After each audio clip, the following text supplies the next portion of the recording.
katarayide, ije kugucaho ikintu bita uburetwa. Kabiri, Imana ije kugucaho n'ingoyi, yigiye kuguhamburaho ingoyi z'abarozi. Imana iguhambuyeho ingoyi z'abadayimoni. Imana iguneta siri vumvise moniri forsaya, nabonye bayisuzugura. Yewe yaba ukimfasha utarashaje umutima, mbega wamfasha tukayihamya. Iyi Imana irakora, ntabwo ikorerwa ahubwo irikorera.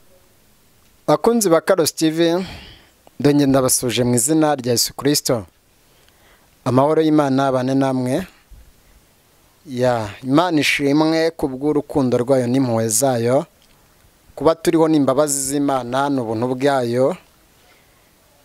Kubera yuko hari byinshi cyane Imana yagiye ikora byinshi by'ibitangaza.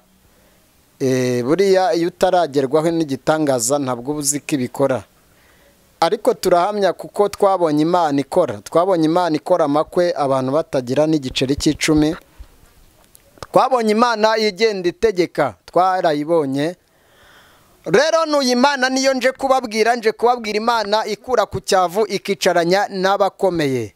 Nje kubabwira Imana ya Aburahamu, imwe yakamije inyanja itukura, Abisiraheli bakambuka. Kandi nje kubabwira Imana ya yindi yafashe Saduraka, Meshake na Abedenego, yarangiza ikabakura mu rupfu ikabasubiza ubuzima. Bivuze ngo iyi Mana nje kuvuga niyo yabashije guha hano umwana ubwo yari yaramubuze, ifata Sara imuha Isaka, bimuhindurira guseka. Bivuga ngo uyu nguyu yamuhaye niwe wabaye w'agaciro. Uyu munsi yo duseze turango Mana ya Yakobo, Mana ya Isaka. Bivuze iki? Buriya ikigeragezo cyose kigusunikira mu ijambo. Nta kigeragezo na kimwe urimo kitazagira iherezo. Ni nk'uko nta mugozi n'umwe shitani yakubohesheje uzabura umuriro w'Imana uwucimbura. Icya mbere ni ugukizwa, kabiri ni uko ugomba kugenda nk'uko Imana ishaka. Reka rero dusenga Imana kugira ngo dukomeze. Ariko amazina nitwa Wihoreye François Karosi. Umugabo ndubatse, mfite madamu n'abana beza babiri b'abakobwa beza cyane. Kandi rwose turashimira Imana yaduhaye abana beza. Niyo mvuze beza nuko ari igihe babereye beza, kuko nababyaye bikomeye, nababyaye inda ebyiri zaravuyemo. Bisobanura ngo rero abambona ni beza. Wenda ubwo mbanje gusobanurira we wari uhise uvuga ngo kucyavuze ngo ni beza. Ikindi ndashima Imana kuko yaduhaye n'abandi turera n'ejo bundi. Ndashima Imana narashyingije, bivuga ngo ni ukubera Imana. Rero twagiye ndakwibutsa gukora subscribe kugira ngo ujye ubona ibiganiro ndetse n'amakuru yose ahita kuri Karosi TV, ndetse n'ubuhanuzi Imana iba yahaye twebwe abakozi bayo. Ko narababwiye ngo nta kintu na kimwe muzambura na mpari.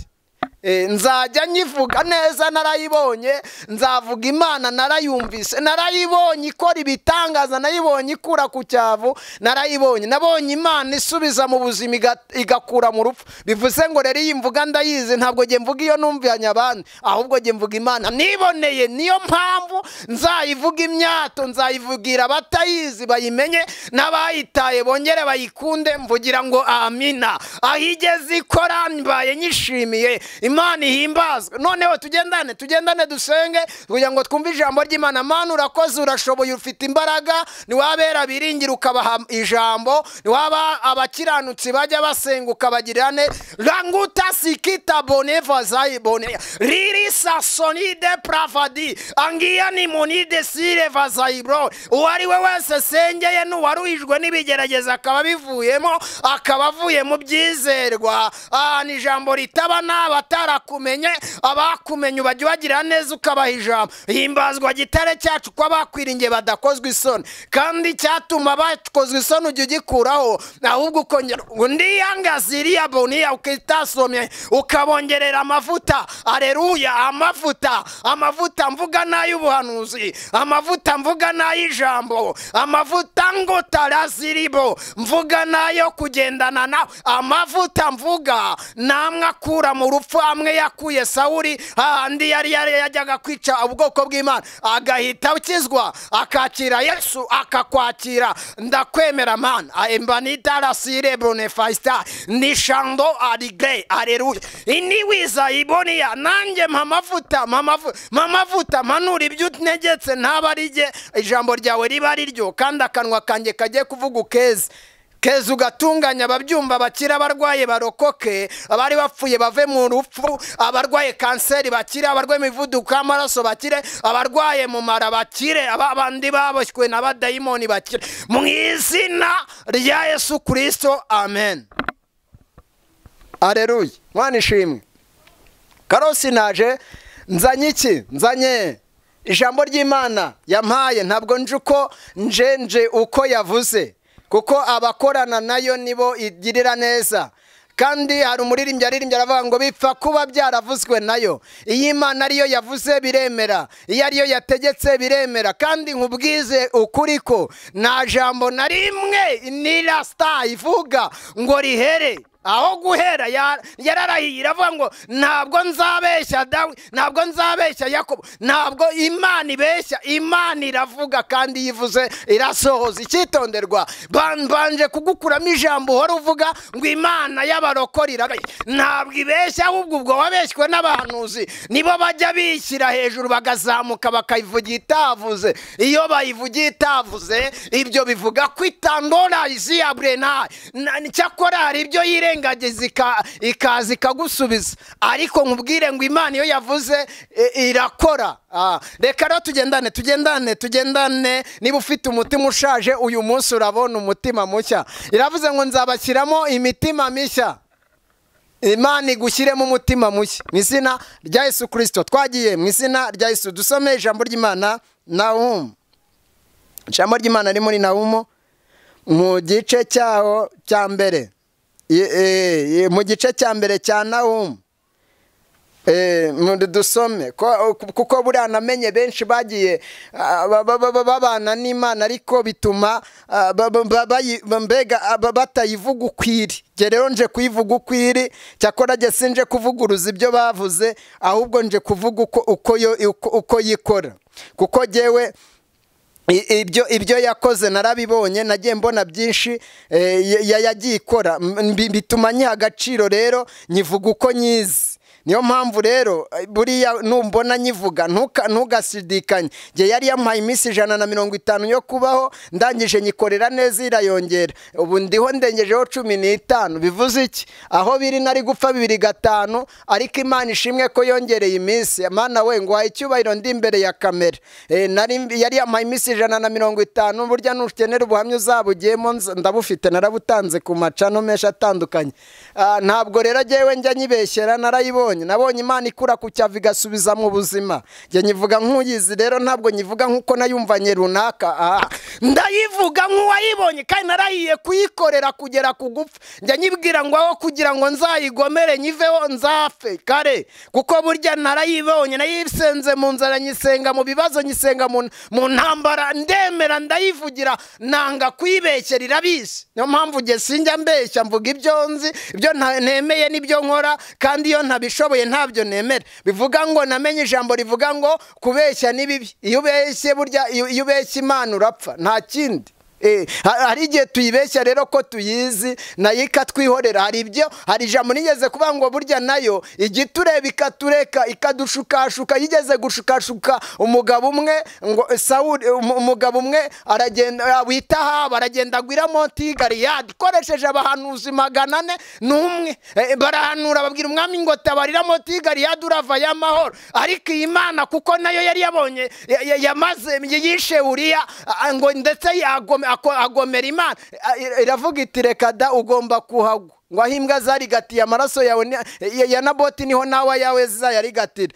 Ngo uzagwa ku gasozi ahandi usuzuguwe wari umwami. Kandi reka nkubwire mwa bantu mwe wowe unyumva, nge naje ari wowe nzanywe nawe kugira ngo nkubwire ngo iyi Imana iraza abantu. Ntabwo Imana ibwirwa abantu ahubwo izabisa abo yahamagaye. Ntabwo Imana rero ibwirwa ngo runaka, ahubwo izina ryayihesha agaciro bitewe naho umuntu yanyuze. Bivuze iki rero? Uyu munsi ni we nazanywe nawe, nje kukubwira aramubwira ngo garura ibihe, kuko ibihe byawe warabitaye, n'umwanya wari urimo warawuvuyemo. Nzanyira ijambo rikubwira ngo humura, Imana iyo wayikoreye ntabwo igukoza isoni, niyo wagendanye nayo ntabwo igusanga aho wagiye, ikongera ikaguha imbaraga. Vugira ngo amen. Reka dusome ijambo ry'Imana ryavuze ngo mu gice cya mbere 13 yavuze ngo ndetse ubu ngiye kugucaho uburetwa bwe, ngiye kugucaho uburetwa bwe. Icyitonderwa ntararenga aka kantu, umaze iminsi ugeragezwa n'abadayimoni, myuka mibi yaguteje abantu nabo muturanye ni ibibazo gusa, abantu bose mubana nabo ni ibibazo, ndetse naho ugenda ni ibibazo. Icyakora uwo ruca bugufi kugira ngo ureko bakugarukira, ariko ndeka nkubwire itaba yari yikugarukira bo bazakugarukira ndakurahiye, ahubwo aho kugira ngo bakugarukire bazagusebya. Reka nkubwire rero, iravuze ngo iniwi sansi ije kugucaho, nje kugucaho agasuzuguro, ngo ndetse ubu ngiye kugucaho uburetwa bwe, nguceho n'ingoyi ikuboshye. Icyitonderwa, ije ko nisa bonita rayide, ije kugucaho ikintu bita uburetwa. Kabiri, Imana ije kugucaho n'ingoyi, igiye kuguhamburaho ingoyi z'abarozi, Imana iguhambuyeho ingoyi z'abadayimoni, Imana iguneta silivwa, Imana ikudestambara iwetarigrere, Imana ije kukongerera iminivo asire kwizera, kandi nikongera kwizera urongera ugira ijambo. Imana ije kugucaho uburetwa bwo gusaza k'umutima wawe. Dayimoni yagusajishije umutima, dayimoni yaraje arakuba, mbega akujya imbere akwereka ibiboneka, akwereka ko utakoze utaba. Reka nkubwire, koko genda ukore, singuciye mu gukora, ariko korera abantu nakorere n'Imana, kuko ukorera abantu ugakorera amafaranga, inyungu y'amafaranga ukayibona, ariko iy'ubugingo ukayibura. Uyu munsi ni wowe Imana yantumyeho. Reka nkubwire rero, hari ibintu bibiri ngiye kukubwira. Icya mbere nuko ntawe wayikoreye ngo akorwe n'isoni. Icya kabiri, nta muntu n'umwe ujya ukorera Imana ngo imwime ijambo. Arirera siri fostaya, ntabwo Imana yima ijambo wayikoreye. Iyo wayikurikiye iguha ijambo, iyo wayikurikira gutabara. Aleluya. Ni Imana siride. Imana iyo wayikurikiye yantumye irambwira ngo nkubwire ngo abantu bakugeze, ni na Imana igiye kugukura. Imana iguceho uburetwa bw'abazimu, iguceho uburetwa bw'ubusambanyi, Imana iguce ndasirivoa, Imana iguceho uburetwa bw'ubeshyi, Imana iguceho nina wista, iguceho uburetwa bw'ubusinzi, Imana iguceho uburetwa bwo guhora wumva waba umusitari w'abantu aho ku musitari wa Yesu. Imana yarambiwe abantu b'abasitari b'abantu. Reka nkubwire, hari igihe ushaka agaciro ntukabone. Twasomye ijambo rivuga ngo rigiye kugucaho uburetwa. Niba ugenda umeze uko, reba uko umeze uko nuko. Ntabwo abantu rero bakwemera kuko uri umusitari, ahubwo bakwemezwa nuko shitani ababeshya ko nawe nuko. Nakaza imbere yawe akakwereka yuko uri icyo nyine. Uwo uri wo ntabwo ari uri wo, ahubwo ushaka kuba we, banza usenge Imana imukugire. Kwa twagiye tubona benshi bagenda bashaka agaciro, nyamara agaciro barakabura. Bivuze iki? Ndakubwira ikindi. Nibutse umugabo bita Dawidi cyagiye ubwo yahanganaga na Goliyati. Yari umwana ngo yiberaga mu ishyamba, aza kugemurira abakuru be, ngo aragenda asanga Umufilisitiya yasaze, ngo ari matuka Imana ya Isiraheli. Ariko uwo munsi ngo ahita avuga ngo ariko kiriya kigabo kibasha guhangara Imana ya Aburahamu, Imana ya Isaka na Yakobo, kiriya kigabo ni icyahe? Ese kivukaye cyaba cyarasenza yinga?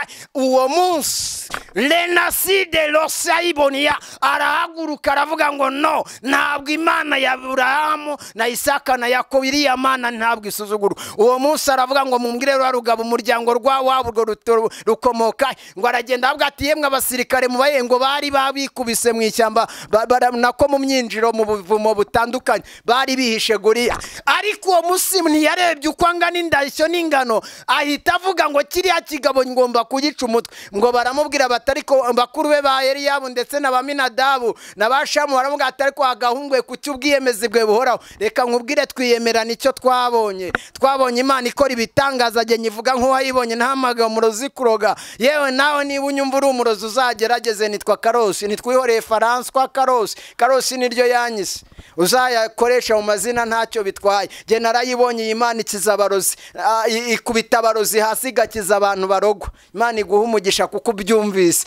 None umva ahangaha Dawidi ngo baramubwira bati wa kagabo we agahungu we subira mu butama genda ujye mwiyemeze vaho. Aravuga ati igihe Imana nayumvise moniri forsaya nabonye bayisuzugura yewe yaba ukimfasha utarashaje umutima mbega wamfasha tukayihamya. Iyi Imana irakora ntabwo ikorerwa ahubwo irikorera.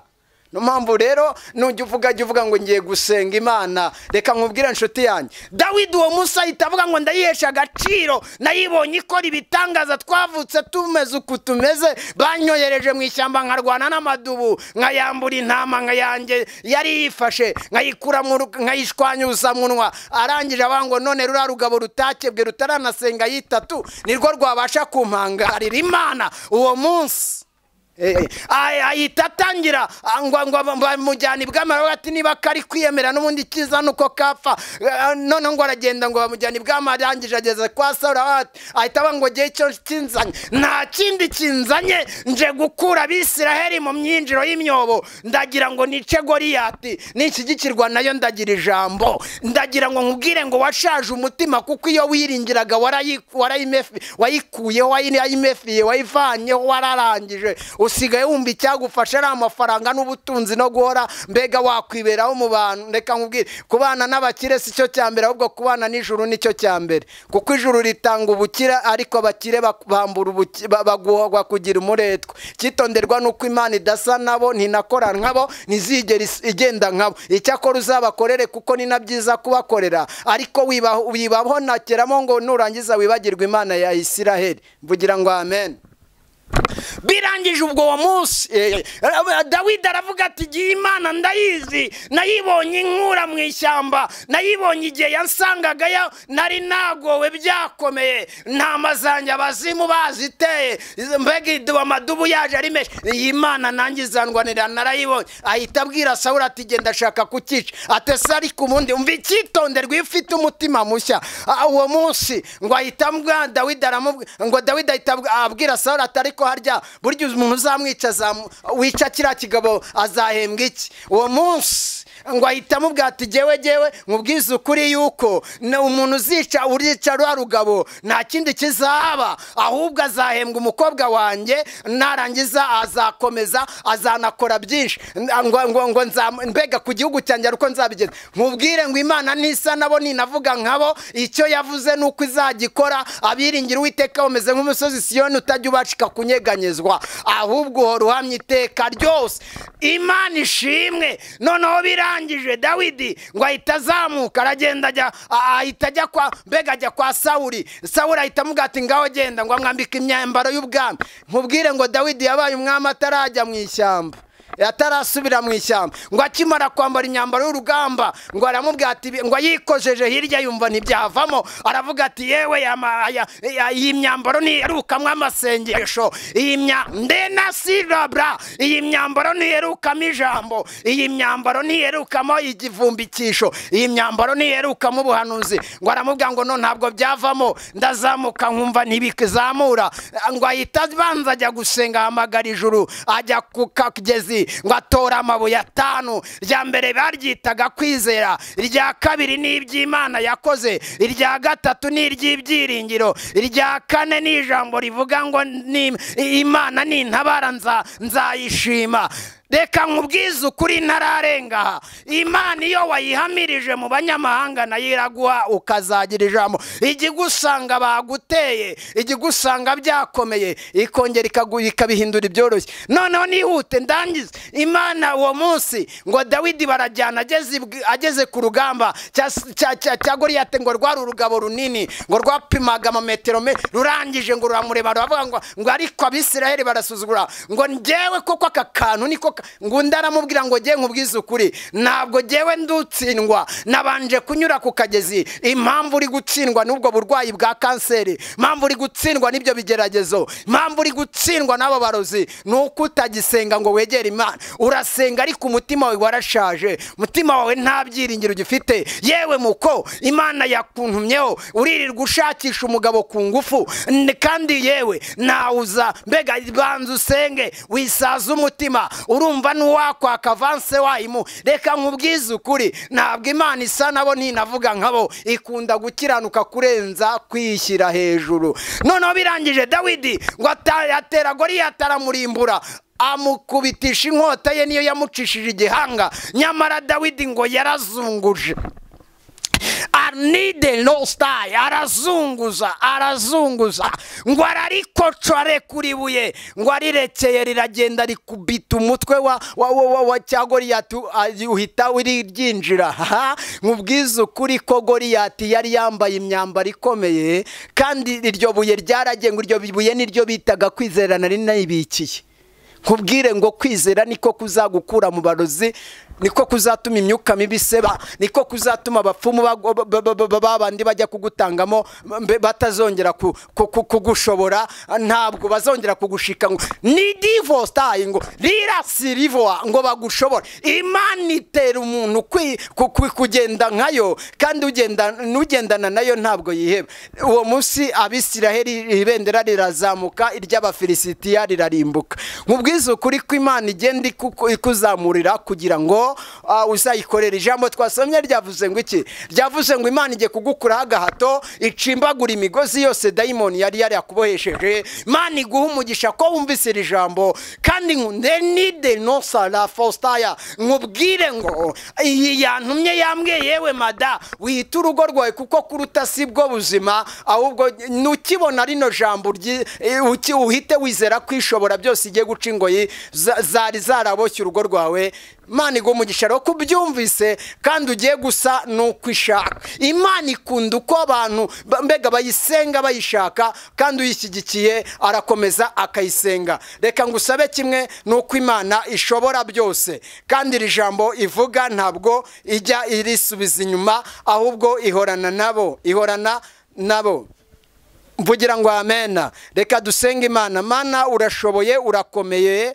Uyu nsengeye n'uyu nguyu wumvise ijambo agatsindwa, mubabarira ibyaha n'ibicumuro, kandi ibyaha byose yari yaragize ni umurokore kugira ngo abivemo, yongera arokoke amere nk'Abisiraheli bwo bamaraga cya Goliyati cyabavaga imbere, nawe yashima agashima Imana akayivuga neza. Ndetse uyu nguyu wari warabuze amahoro nabone amahoro, uyu wari warabuze ibyishimo nabibone, uyu wari waraganyije amaganya akamurenga umutima nawe natabarwe n'ijuru, uyu watkandamijwe n'indwara z'abarozi batandukanye bagiye bamuroga imivuduko y'amaraso, bamuroga amakanseri mbega ibirwara byinshi, none ahora ntarya isukari, ntanywa isukari, ntarya umunyu, mbega nta kintu na kimwe, ntarya amavuta. Aba bazimu ndabacyashye mu izina rya Yesu. Uyu wumvise ibi umurokoresha ubugwaneza bwawe mu izina rya Yesu Kristo, amen.